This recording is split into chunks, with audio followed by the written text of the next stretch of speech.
Hello everyone. आज हम बात करेंगे टू वे स्लैब के बारे में। तो सबसे पहले देख लेते हैं टू वे स्लैब होता क्या है। जब स्लैब की लंबाई और चौड़ाई का अनुपात 2 से कम या उसके बराबर हो तो वो टू वे स्लैब कहलाती है। L Y upon L X less than 2 होना चाहिए या इक्वल टू 2 होना चाहिए। अच्छा, इसकी खासियत क्या है कि इस प्रकार की स्लैब में जो लोड है वो दोनों पार्टों पे इसके अनुपात में बढ़ता है और इसके दोनों पार्टों की परत आपको मेन स्टील प्रोवाइड करना पड़ता है। जैसे कि आप वन वे स्लैब में सिर्फ छोटे पार्ट को ही मान्यता देते थे और छोटे पार्ट को ही बेंडिंग मूवमेंट के लिए लेते थे और उस पे ही लोड आता हुआ मानते थे, लेकिन यहाँ पे दोनों पार्टों पे लोड आता है और यहाँ पे छोटे और बड़े दोनों पार्टों की परत मेन स्टील डाला जाता है, जबकि वहां पे डिस्ट्रीब्यूशन स्टील और मेन स्टील दो तरीके के स्टीलों को नाम दिया गया था। ठीक है। According to deflection span upon D, अगर आपको डेप्थ स्लैब की निकालनी है तो वो 35 लिया जाता है और स्पान हमेशा छोटा यूज किया जाएगा। ठीक है। FE415 के केस में, यानी कि जब भी आप टोर बार यूज कर रहे हैं तब ये फॉर्मूला जो है span upon D equal to 35, इसमें 0.8 का मल्टीप्लाई हो जाएगा। 0.8 का मल्टीप्लाई हो जाएगा तो ये span upon D equal to 28 हो जाएगा। ठीक है। अब उसके बाद में ये देख लेते हैं कि इसमें लोड डिस्ट्रीब्यूशन किस तरीके से होता है। जो यहाँ पे लिखा गया है कि इस प्रकार की स्लैब में भार दोनों पार्टों पर इनके अनुपात में बट जाता है, तो ये चीज हमें समझने की है और ये बड़े ध्यान से समझना कि इस पे लोड जो है वो किस तरीके से आता है। ठीक है। तो इसके लिए मैंने एक डायग्राम यहाँ पे बनाया हुआ है जहां पे कि एक स्लैब आपको दिखाई गई है जिसका कि स्पान एल बड़ा स्पान है, बी जो है इसका छोटा स्पान है। ठीक है। अब उनमें एक छोटी पट्टी हमने मान ली है, तो एक छोटी पट्टी स्पान एल के परता यानी कि बड़े स्पान के परता है और एक छोटी पट्टी है जो कि स्पान बी के परता है। ठीक है। अब जो भी लोड होगा वो यूडीएल आ रहा होगा। तो सबसे पहले इस बड़ी वाली पट्टी को मैंने अलग बनाया, यानी कि एल स्पान को बनाया और इस पे यूडीएल अगर डब्ल्यू एल में मान लेता हूं ये आ रहा है, तो इसकी वजह से इसके मिड में डिफ्लेक्शन यानी कि ओ पॉइंट पे जो डिफ्लेक्शन होगा वो डेल्टा एल होगा। सेम एज अगर इस बी की बात करें तो यहां का भी जो मिड पॉइंट है वो बी पॉइंट है मिड। ठीक है। दोनों का मिड पॉइंट तो यही बी है, तो ओ है, और इस ओ पर भी जो इसका डिफ्लेक्शन होगा वो डेल्टा बी होगा। ठीक है। अब आपका पॉइंट जो है वो एक ही है ओ, दोनों स्लैब में वही कॉमन आ रहा है, तो दोनों में जो डिफ्लेक्शन होगा वो बराबर ही होगा, यानी कि ओ पॉइंट पे जो डिफ्लेक्शन होगा वो डिफ्लेक्शन एल और डिफ्लेक्शन बी के बराबर होगा। ठीक है। लेकिन दोनों पार्टों पे जो लोड आ रहा है वो बड़े पार्ट पे लोड जो आ रहा है वो डब्ल्यू एल आ रहा है और छोटे पार्ट पे जो लोड आ रहा है वो डब्ल्यू बी आ रहा है। ठीक है। तो अपन क्या करेंगे, डिफ्लेक्शन को हम बराबर रखेंगे। ठीक है। Deflection B is equal to deflection L, यहां पे मैंने लिख दिया है, किंतु ओ पॉइंट जो है स्लैब का मिड है और दोनों पट्टियों का मध्य भी है, इसमें डिफ्लेक्शन बराबर आएगा। ठीक है। तो इस चीज के लिए आपने सोम में डिफ्लेक्शन के लिए यूडीएल के केस में फॉर्मूला पढ़ा होगा 5/384 WL4 अपॉन EI। ठीक है। नहीं पढ़ा है तो एक बार आप उसे देख लेना सोम में कि डिफ्लेक्शन के लिए क्या फॉर्मूला होता है इन यूडीएल में। ठीक है। तो दोनों के लिए अब आपको क्या करना है, लोड की जगह पे आप WL और WB रख देंगे, स्पान की जगह आप उनके स्पान L और B जो है उनकी वैल्यू रख देंगे। तो स्पान L वाले में जो आएगा वो 5/384 WL into L4 upon EI और B के लिए 5/384 WB B की पावर 4 अपॉन EI। ठीक है। अब स्लैब पे टोटल लोड तो span L plus span B पे जो लोड आ रहा है उसके बराबर है, WL प्लस W के बराबर है टोटल W, तो WL निकाल लेंगे टोटल W में से WB यानी कि छोटे स्पान का लोड माइनस करके। अब उसके WL की वैल्यू W माइनस WB हो गई, इस वैल्यू को उठा करके आप इसमें रख दीजिए, WL की जगह पे रख दीजिए, ये 5/384 दोनों तरफ से कट जाएगा, EI दोनों तरफ से कट जाएगा, आपके पास में ये वैल्यू होगी W माइनस WB L की power 4 is equal to WB into B की पावर 4। इसे आप फर्दर जब आप सॉल्व करेंगे तो इसे सॉल्व कर लेना पूरा, जब आप इसे सॉल्व करेंगे यहाँ पे भी देख लीजिए, तो B की पावर 4 L की power 4 is equal to W minus WB upon WB। ठीक है। इसे पूरा आप सॉल्व कर लेंगे तो यहाँ पे WB की वैल्यू जो है वो L की पावर 4 अपॉन L की पावर 4 प्लस B की power 4 multiplied by total load on slab. ठीक है। तो ये जो लोड है आपका वो छोटे स्पान का लोड निकल के आया कि छोटे स्पान पे इतना लोड आएगा, तो बड़े स्पान पे टोटल लोड में से छोटे स्पान का लोड घटा दीजिए तो बड़े स्पान का लोड आ जाएगा। इसे आप दूसरे फॉर्म में भी कर सकते हैं कि यहाँ पे आप WL निकाल लें, B की पावर 4 अपॉन L की पावर 4 प्लस B की पावर 4 मल्टीप्लाइड बाई W ऐसे करके। तो फिर यहाँ से आप फर्दर दोनों लोड जो जिस अनुपात में आएंगे उन्हें आप निकाल सकते हैं, ठीक है। अच्छा, दोनों पे शियर फोर्स भी अलग अलग आएगा, क्योंकि जब दोनों पे लोड अलग अलग आ रहा है तो शियर फोर्स भी अलग अलग आएगा। तो ये आप डायरेक्ट याद कर लीजिए, छोटे पार्ट के लिए जो शियर फोर्स होगा वो 1/3 into total load multiplied by छोटा स्पान। बड़े पार्ट पे जो होगा आपका शियर फोर्स वो L upon B upon 2 plus L upon B multiplied by W into B, ठीक है। ये आपकी बुक में भी है, सीधे दे रखा है, आप इसे याद कर लेना, ठीक है। उसके बाद में नेक्स्ट बात है आपकी मोमेंट की, कि आप मोमेंट कैसे निकालेंगे। दोनों पार्टों पे mx यानी कि छोटे पार्ट पे मोमेंट कितना होगा, my यानी कि बड़े पार्ट पे मोमेंट कितना होगा, ठीक है। तो बड़े पार्ट पे जो मोमेंट है आपका वो अल्फा वाई WL स्क्वायर और छोटे पार्ट पे moment alpha x WL x square. अब अल्फा एक्स और अल्फा वाई क्या है यहाँ पे, अल्फा एक्स और अल्फा वाई आपके बेंडिंग मोमेंट कोफिशिएंट हैं जो कि आपको IS कोड में दे रखे हैं, ठीक है। ये अल्फा है, इसे डेल्टा ना समझना, ये अल्फा एक्स और अल्फा वाई है।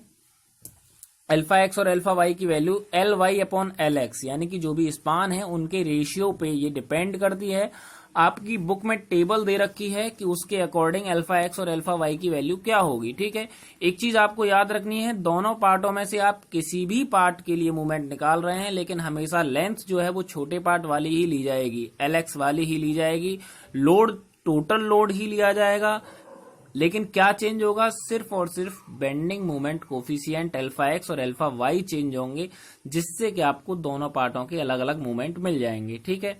इसके बाद हम अपन एक न्यूमेरिकल कर लेते हैं और उसमें जो जो स्टेप आएंगे वो आप स्टेप अलग से भी लिख लेना, कि आपको ये पता चलता रहे कि क्या क्या स्टेप फॉलो होते हैं 2 वे स्लैब में, ठीक है। एक न्यूमेरिकल है, आपकी बुक में दे रखा है, न्यूमेरिकल का डाटा मैंने यहाँ पे लिख लिया है। न्यूमेरिकल डाटा है, डिजाइन अ 2 वे स्लैब जिसका साइज आपको 3.5 मीटर मल्टीप्लाइड बाई 4 मीटर दे रखा है।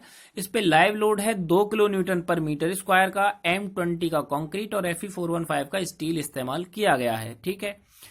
तो सबसे पहले स्टेप फर्स्ट की बात करते हैं, चेक फॉर स्लैब। पहले ये चेक कर लेते हैं कि हमारी स्लैब जो है वो 2 वे स्लैब है भी कि नहीं।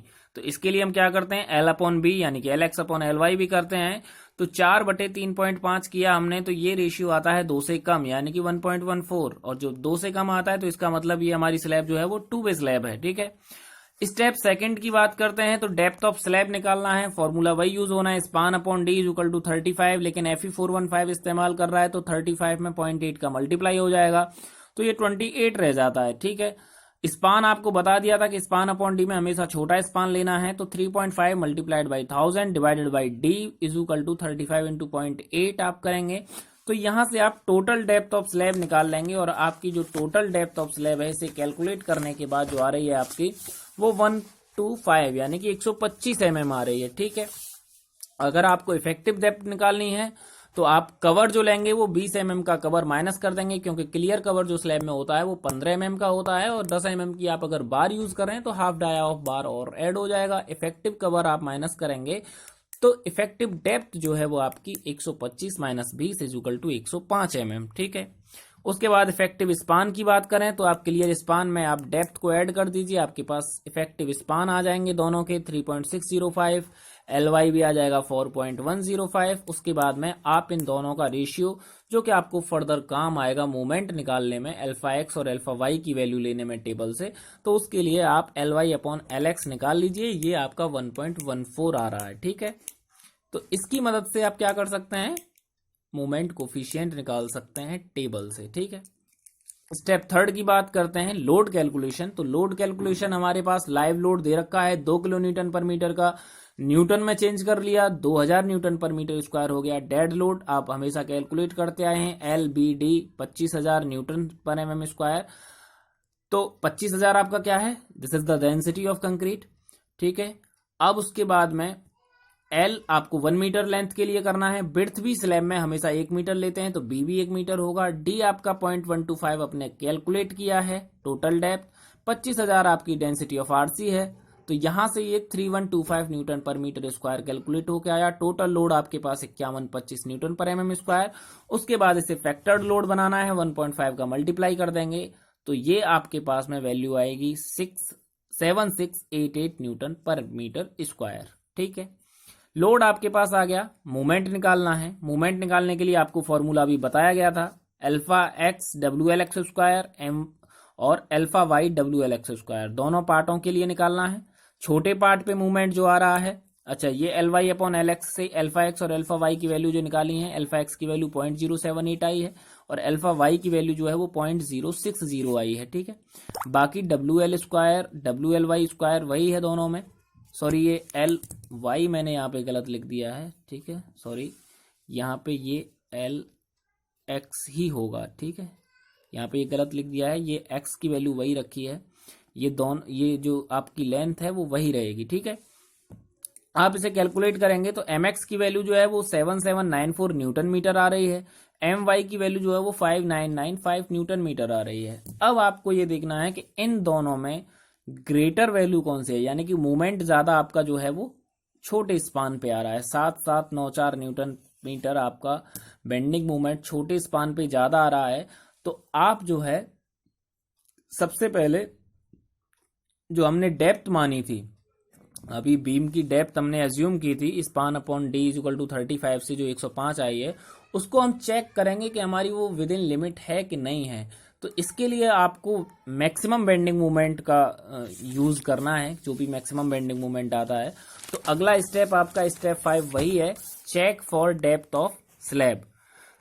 तो अभी तक आप पढ़ चुके हैं एमयू लिमिट के लिए कि 0.36 F C K B X U max D minus 0.42 X U, ये फॉर्मूला आप इतनी बार पढ़ चुके हैं। तो एफ 415 के लिए सीधे सीधे इसकी value 0.138 B D square F C K आ जाती है। इसको मैक्सिमम बेंडिंग मूवमेंट के बराबर रख देना है, वहां से आप डी निकाल लेंगे। डी निकाला आपने, इसको उसके से कंपैरिजन करेंगे, 105 से बहुत कम आ रहा है, इसलिए हम 105 mm को डेप्थ रखेंगे अपनी स्लैब की। ठीक है, आगे फिर रीइंफोर्समेंट देना है। रीइंफोर्समेंट कैसे देते हैं? रीइंफोर्समेंट देने के लिए सबसे पहले छोटे पार्ट की बात करते हैं। छोटे पार्ट पे जो रीइंफोर्समेंट दिया जाएगा, अब आपको पता है कि एएसटी निकालने के लिए 0.87 FY AST D minus 0.42 XU में आता है। ठीक है, अब यहाँ पे क्या करना है, आपको XU की वैल्यू जो है वो AST के फॉर्म में फाइंड कर लेनी है। 0.87 FY AST 0.36 FC के B, यहाँ से AST के फॉर्म में आपने वैल्यू निकाल ली, इसको इसके बराबर रख दिया। छोटे पार्ट की बात कर रहे हैं तो MU जो होगा वो छोटे पार्ट वाला लिया जाएगा, D जो होगा वो आपके पास 105 mm होगा, 0.42 XU की वैल्यू 0.05 AST आपने इस फॉर्मूले से निकाल ली है। ठीक है, आपकी द्विघातीय समीकरण एक बन जाएगी। दराचार का फॉर्मूला लगाइए, AST निकाल लीजिए 215 mm स्क्वायर, जैसे वन वे स्लैब में किया था। अब स्पेसिंग निकाल लीजिए 80 मल्टीप्लाइड बाई 1000 अपॉन AST से। अगर आप 10 mm की छड़ प्रोवाइड कर रहे हैं तो स्पेसिंग क्या होगी, 80 मल्टीप्लाइड बाई 1000 अपॉन AST। 80 क्या है यहाँ पे, 10 mm की एक छड़ का एरिया है, 79 मल्टीप्लाइड बाई 1000 अपॉन 215 आपने AST निकाला है। अब यहाँ से 368 mm centre to centre spacing आई, लेकिन इसके लिए क्राइटेरिया होता है कि 3D या 300 mm या जो निकाला है उसमें जो कम होगा, तो आप इसे कंपैरिजन कर लेंगे तो सबसे कम जो आएगी वो 300 mm आएगी। ठीक है, तो 10 mm डाया की बार 300 mm सेंटर टू सेंटर डाली जाएगी छोटे स्पान के परिधि। ठीक है, अब बड़े स्पान की बात करते हैं कि बड़े स्पान पे आप कैसे रीइंफोर्समेंट देते हैं। तो इसमें क्या होता है, मैंने आपको यहाँ पे दिखा दिया है कि यहाँ पे इसकी डेप्थ जो होती है वो चेंज हो जाती है, इफेक्टिव डेप्थ। ठीक है, आप जानते हैं कि इफेक्टिव डेप्थ जो होती है वो ऊपरी सिरे से लेकर के और जो आपकी बार पड़ रही है उसके सेंटर तक की डिस्टेंस होती है। ठीक है, अब एक चीज यहाँ पे देखना कि छोटे पार्ट के लिए तो हमने डेप्थ जो ली है वो 105 mm ली है, लेकिन यहाँ पे जो चेंज होगी वो कैसे चेंज होगी, तो ये आपको स्लैब का आपको एक वो दिखाया गया है। तो स्लैब में यहाँ पे ये सपोज कीजिए छोटा पार्ट है और इस साइड में जो है ये बड़ा पार्ट है। ठीक है, तो छोटे पार्ट के परिधि जो बार डाली गई है वो ये नीचे वाली बार है, और बड़े पार्ट के परिधि जो बार डाली गई है वो ये बार है। ठीक है, तो आप देखेंगे कि छोटे पार्ट के सेंटर तक की डिस्टेंस के लिए आप ऊपर से आते हैं तो ये तो आपकी डी हो जाती है, लेकिन बड़े पार्ट के लिए आप आते हैं तो आप ऊपर ही रुक जाते हैं इसके सेंटर पे। तो कितनी डिस्टेंस ऊपर रुक जाते हैं, तो यानी कि नीचे वाली डिस्टेंस यहां तक तो 105 है, ठीक है। और इसके बाद में ये वाला 5 mm इस बार का भी आएगा और 5 mm इस बार का भी आएगा, यानी कि 10 mm माइनस हो जाएगा आपका इफेक्टिव डेप्थ से आधा, यानी कि इसका बचा हुआ आधा, इसका बचा हुआ। अगर मैं इसे 10 mm ही डाल रहा हूं, यानी कि बड़े पार्ट पे भी 10 mm डाल रहा हूं, तो इसका आधा घटेगा। अगर यहाँ पे मैं 12 डाल देता तो ये 6 घटता, ठीक है। ये आप ध्यान रखना, और अगर आपको ना समझ में आए तो मुझे पूछ लेना बाद में कमेंट करके, ठीक है। तो यानी कि अब बड़े स्पान के लिए जो इफेक्टिव डेप्थ होगी वो टोटल इफेक्टिव डेप्थ माइनस का हाफ बार डाया जो छोटे स्पान पे डाला गया है, और हाफ बड़े स्पान पे जो डाया बार का डाया डाला गया है, वो दोनों माइनस होने के बाद में 95 mm आपकी ये आएगी।